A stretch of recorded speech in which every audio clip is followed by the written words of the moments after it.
afternoon, gang. It's us. Hey, bird. Yeah, little bonus tea there. We can just jump into tea. There's T being an idiot, which is the role he's been playing for us.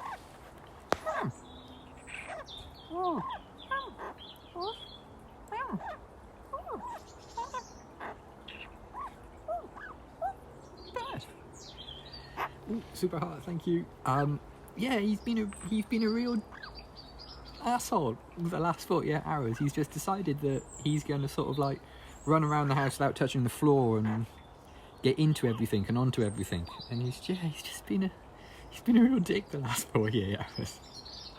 Oh wow, yeah, we had that last night and off and on this morning, like about 9:30 this morning. It absolutely trousered down here. It just really hammered it down with rain for like 15 minutes. And then the sun came out, and then it hammered down with rain, and then the sun came out. And it is cold today. Yeah, so yeah, there is some signal has been received. It's just like, hey, you can be a git for ages. Yeah. Explosion of rain. Ooh, yikes. And it's cold. I say I've got a cardigan and a coat on today. The female's talking about putting bit me. Yikes. What super hearts, thank you. I imagine getting bit by a tortoise would hurt. I imagine that they could be alright. My mind's eye, they've got quite a snappy mouth. You know what I mean? They've got quite a mouth.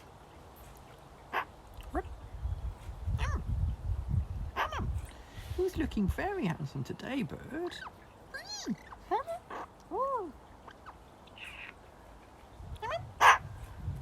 I don't buy a clothes peg. Ooh.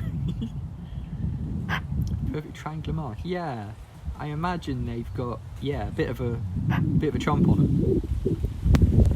Oh, bird. Oh, bird. Up to 24. It's 11 today.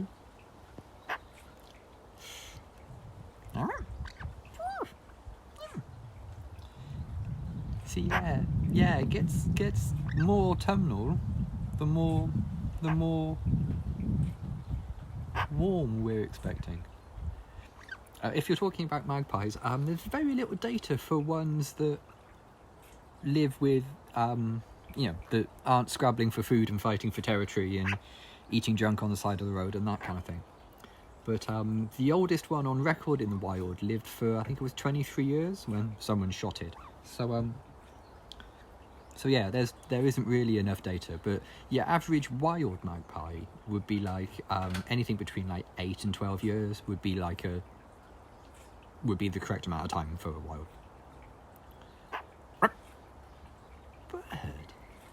Yeah, see, all of a sudden, mammals with big warm hands are valued again. Funny that.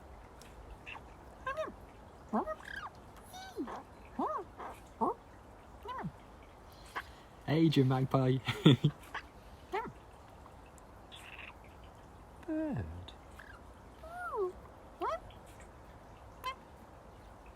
Okay.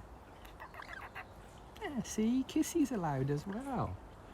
You had a little change of heart. Am I totally forgiven?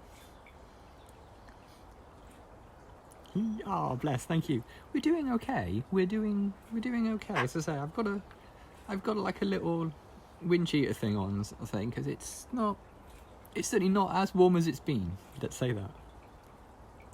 Bird.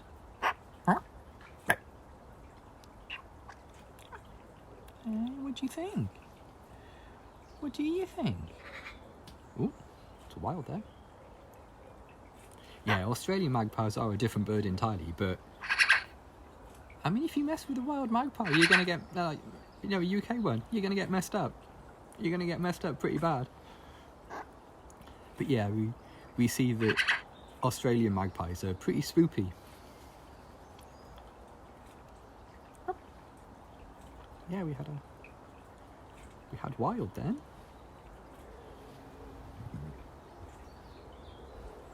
I don't see it anywhere, but swooping season. Ooh, yikes. Hey, hi.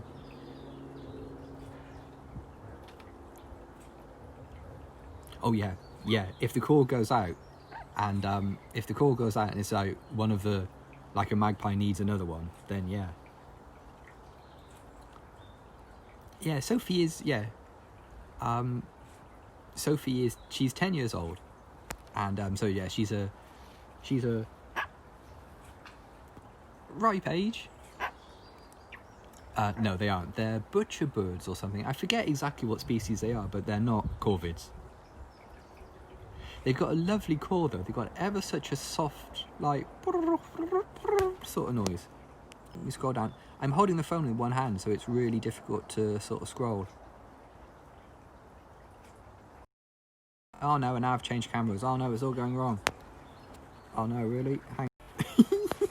It's all gone wonky. There we go. Yeah, the hanging upside down thing is amazing, Feddies, because that bird is having a brilliant time. That bird is clearly having a great time.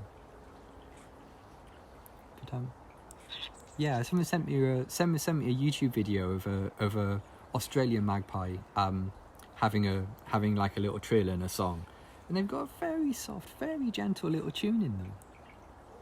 Yeah, his friend's like, Steve, what you doing? Steve, sort of look on his face. Recognise what just happened then? See, this is what happens when I try to scroll left-handed. I don't recognise Dean Jones. Should I recognise that name? I don't immediately recognise that name, I'm afraid. Oh. Play cricket for Australia. I see, right, sorry. I wasn't. Artemide. Artemide? Yeah. So yeah, the bumworm is sinking. She is thinking about a bumworm, he said, making a very old Muppet Show joke. What do you think? Oh, you're talking to me again. Only took 4 days. The sun's shining. It's crazy, isn't it? Just says, what are you thinking about? Thank you for getting the obscure Muppet Show joke. I appreciate it.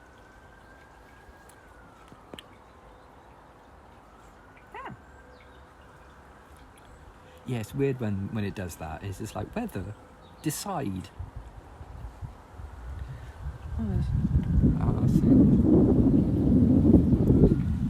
Now I don't have a situation. No, I don't. Daisy is walking through the garden, and but T is gone inside, so I don't have a situation. I don't have to diffuse anything. Yeah. We occasionally have a sparrowhawk in the garden, but not. They don't really cause much in the way of trouble, really. You might occasionally get a sparrowhawk take something, but not very often. I'm watching Daisy. Yeah, Daisy's. Hey, Mum. Hi. Yeah, Daisy's is scumbag torty. I can. Out of bed. Ace. God, I'd love to be in bed. Blimey.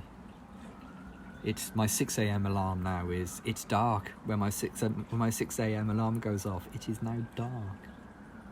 I have to switch the bathroom light on.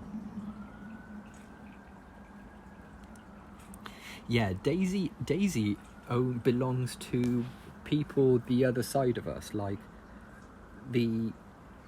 Ah, bless, thanks for coming. Daisy is very unscumbag, yeah, that is. Like, the bottom of our garden is over there, and the bottom of our garden joins the bottom of the next, like, road along's garden. And she belongs to a house, like, a few doors that way, but the next road. Hey, hi there. So yeah, we've managed to trace Daisy, and scumbag torty is accounted for. Yeah. Yeah, Daisy does. We tend not to stroke cats that come into our garden. A, because you don't want them to get too attached to you. And also they may have something. We're quite we're quite nervy about that. We lost a cat a few years ago to something that was communicable, and it wasn't anything we had done. He had obviously brushed past something that another cat had brushed past with, and yeah, don't call her scumbag. We shouldn't call her scumbag Torty, despite the fact she is a bit of a scumbag. So yeah, we're sort of like, yeah, we're a bit nervy about touching other people's cats now. I have a finch avian, a sparrowhawk and a magpie on top of it looking in. Oh no, that's a bit that's cause for Storty. Like Storty, yeah. In fairness, Daisy is lovely. She is a lovely little cat, and she just wants a bit of company. She just wants, when she sits in the garden, she sits in the sun, and she like rubs against your leg, and she just wants, she's just like, hi, will you be my friend, sort of thing. I don't think she comes from a particularly cuddly household, I get the impression. Ooh, super hot, thank you. You know, sometimes when you see a cat and they're a little bit like, will you hug me? I'd like to be your friend, sort of vibe from them.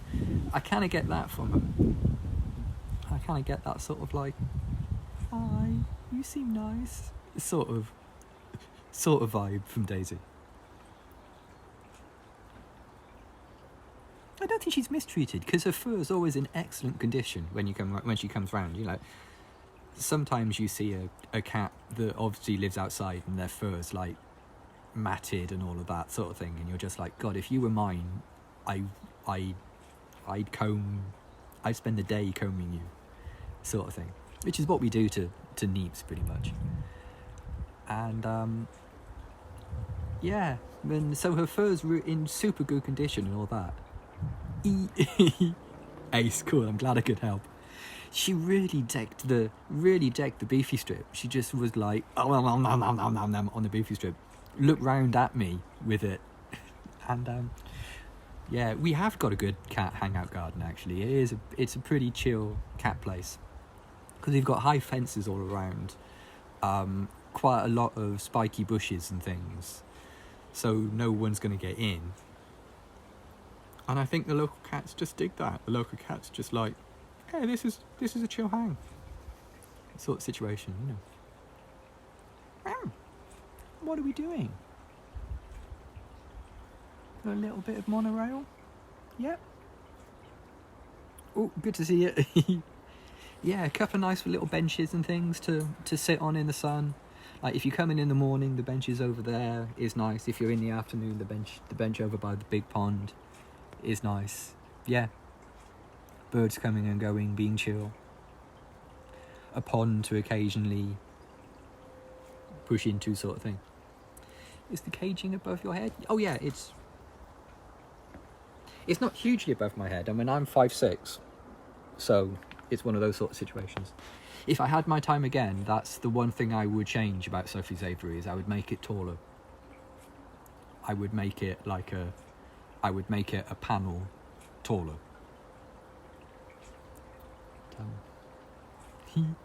Well, you can joke. The female is currently in the living room with Cams and Sylvie, watching YouTube videos for cats. Oh. There's a YouTube channel where the guy just makes videos for cats, and they're like an hour, 2 hours long, and he sort of edits it together to sort of make it look seamless. And there's just tons of little birds, and Cams and Sylvie just really like them. They just sit and look at it, and it's really chill for them. Poop.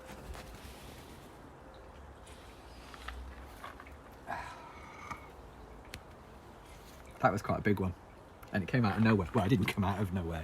We all know where it came out from. Oh no, I'm working. This is just my lunch hour. Oh, it's so, oh no, bird.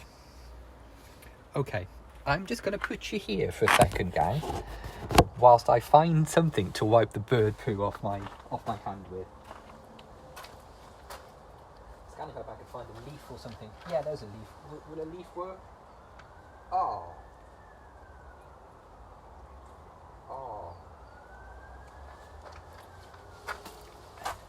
this is exactly the sort of situation where I would ask, if she was somebody else, I would say like, what are they feeding you? But I know exactly what they're feeding because I feed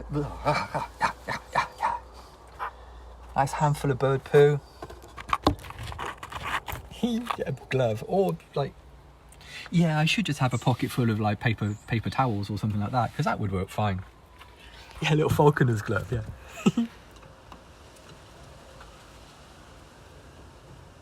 Yeah, I have sort of pondered about doing like putting a new layer on top and sort of like sliding the old one out, but I don't know, it's the sort of thing that it's a sort of thing like that Chernobyl thing that if it works perfectly, it would be great, but if it went wrong even slightly, it would be a disaster. So but the height doesn't bother Sophie particularly. I'll post the Cat TV channel in the Discord because it's fantastic. The only time it only ever bothers her like once or twice a year, because if something startles her, if she does like a really big scared, her natural reaction is just immediately to fly up. Like her instinct is just to go, and yeah, like a couple of times she's like biffed into the ceiling.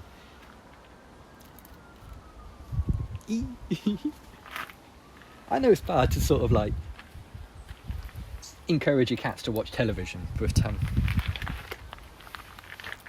where are you going, bird? And why are you walking in such a weird speed that makes it impossible to film you? Come here. What doing? What are you doing? Hey bird, look at this. See, we're starting to get cold weather floof shapes as well. We're starting to get like warm floofs rather than just lazy floofs. Yeah, we did have that cat video game on the female's iPad. I forget who it was, but one of our... I'm trying not to like... I want to scratch my forehead, but I've got bird poo on my hands. And yeah, the thing where they have to sort of like pad up the screen and it makes like squeaky noises and things. But are we going through my pockets? Are we trying to get to my coat pocket? I think we might be. Yes, that's what she's doing. Hang on, he said, falling over. Look, there isn't anything in the pocket. You can look for yourself, okay? Right. That's what she's doing. She's like... She's going around to see whether there's anything good in my coat pocket. But there isn't. Yeah, a little clean-up station. I mean, I've got hand sanitizer pretty much everywhere else in my life. I might as well just leave a bottle here too. What are we doing? Yeah, she was trying to mug me again. There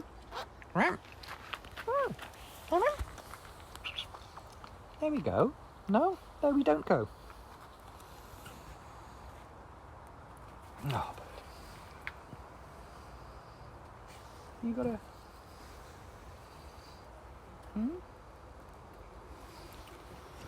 Mug pie.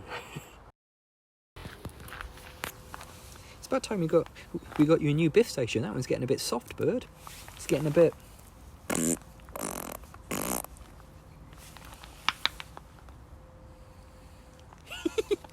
What are you doing? What are you doing to the biff station?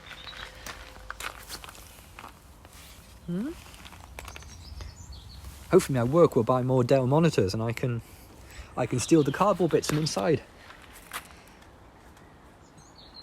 I love that, yeah. She really loves when you give her a new biff station, she just like stands on it, just like, yeah, this is fine. This is absolutely fine. But she totally Godzilla's that.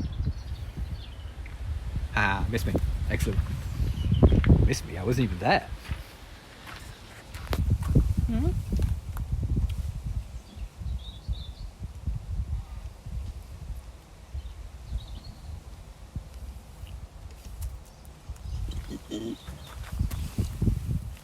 I remember years ago, I started making a model train layout. I was going to make like a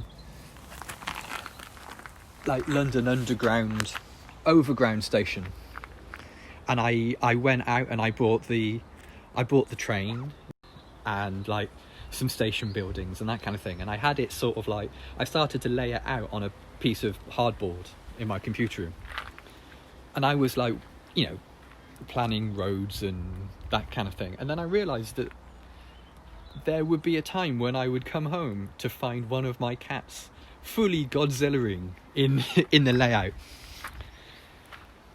And yeah, so I had to put the plans for that on hold. Well, not so much on hold as I did cancel it, because, you know, it would have probably been Lily, the Burman we had at the time, just would have like totally Godzilla'd the hell out of the thing.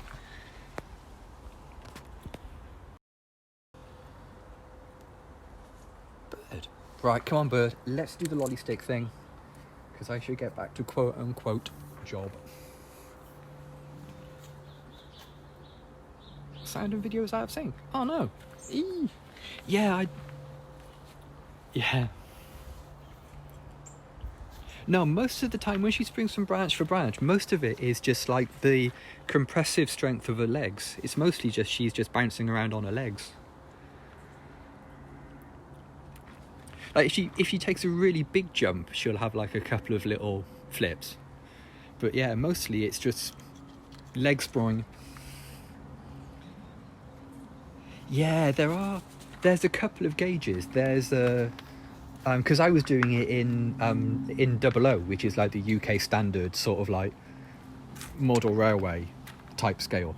But there are smaller scales where it fits on like a little shelf and things. Yeah, on a coffee table. And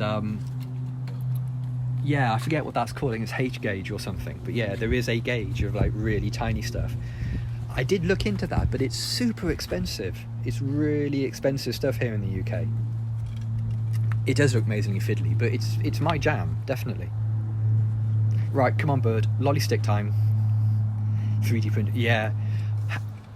Owning a 3D printer is great. I have a 3D printer. But what they don't tell you about 3D printers is what a massive pain they are to actually set up and adjust and keep adjusted.